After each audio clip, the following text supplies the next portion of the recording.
Hello everyone, তোমরা সবাই কেমন আছো? আই হোপ তোমরা সবাই অনেক ভালো আছো, সুস্থ আছো আর বিন্দাস আছো। তোমাদের আশীর্বাদে আমরাও ভালো আছি। তো যাই হোক, বড়দের প্রণাম, ছোটদের ভালোবাসা জানিয়ে নতুন আরও একটি ব্লগ শুরু করতে চলেছি। আজকের ব্লগে কিন্তু আমরা ধেই নাচানের মতো টিং টিং করে নাচতে নাচতে চলে গেছি স্বামী স্ত্রী ঘুরতে। তার সাথে যেখানে ঘুরতে গেছি সেখানেই এক দিদি এবং জামাইবাবুর বাড়ি, মানে দিদি না, বোন হবে ওটা, মানে ননদ আর নন্দায়ের বাড়ি। সেখানে তার ছেলেকে নিয়ে আমরা সবাই মিলে ঘুরতে গিয়েছিলাম। ঘুরতে কোথায় গেছি সেটা জানতে হলে তো পুরো ভিডিওটা দেখতে হবে। পুরো ভিডিওটা দেখো। আর দাদা এখন বোন আর ভাগনা যাচ্ছে, তাদের ভিডিও তুলছে, আর আমি আর জামাইবাবু আসছি। তো সবাই মিলে মিশে ঘুরতে যাওয়া হয়েছিল, বেশ ভালোই লাগে।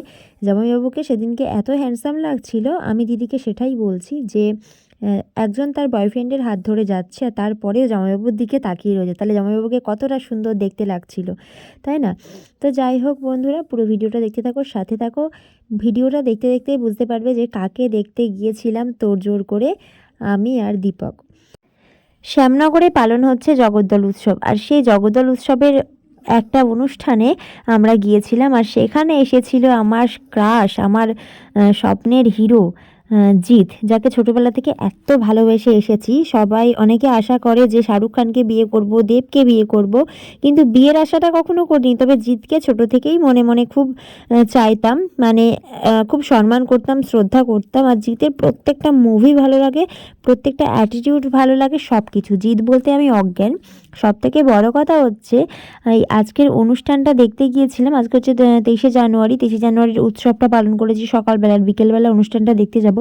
তার জন্য আমি বিশাল প্রিপারেশান নিয়েছিলাম, মানে প্রিপারেশান বলতে একদম টাইম টু টাইম সব কিছু আমি বিকেলে ঘুম থেকে ওঠার পর থেকেই শুরু করে দিয়েছিলাম। যেমন হচ্ছে আমার ছেলেকে ঘুম পাড়ায়নি দুপুরবেলা, কারণ ও রাত্রেবেলা এত লোকের মাঝখানে ওকে নিয়ে যাওয়া যাবে না, কারণ অনেক রকম ভাইরাস উঠছে। তারপর এত লোকের ভিড়ে ওর কষ্ট হবে, তারপরে হচ্ছে ওর খাওয়া দাওয়ার সমস্যা হবে, মানে বিভিন্ন রকম ব্যাপারের জন্য ওকে আর কি এত ভিড়ের মধ্যে আমি নিয়ে যেতে চাইনি।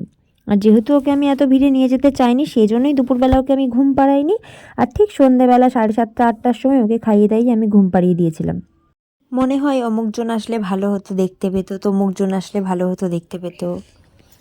আমি না সবাইকে নিয়ে চলতে ভালোবাসি, আর সেই জন্যই আমার এরকম মনে হয়। তো যাই হোক, 11টার সময় তো জিৎ শো ছেড়ে গেল, তারপরে আমরাও রওনা হলাম।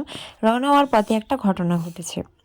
যখনই ভাবছিলাম ফিরবো, ঠিক তখনই দুজন বয়স্ক, ঠিক পুরো বয়স্ক না, অর্ধবয়স্ক দুজন মহিলা জিৎকে দেখার জন্য স্টেজে উঠেছিল। আর বিশ্বাস করো, আমি জানি না আমার এত রাগ হচ্ছিল যে আমার এলাকায় জিৎ এসেছে, আর আমি এত ওকে ভালোবাসি, সেখানে আমি নেই। মানে এই সময়টায় আমি নিজেকে একটুখানি মনে হলো, আমি জানি খুব হিংসুটে মতন মনে হলো যে আমি নেই বলে অন্য কেউ জিতের পাশে রয়েছে বলে আমার রাগ হচ্ছে।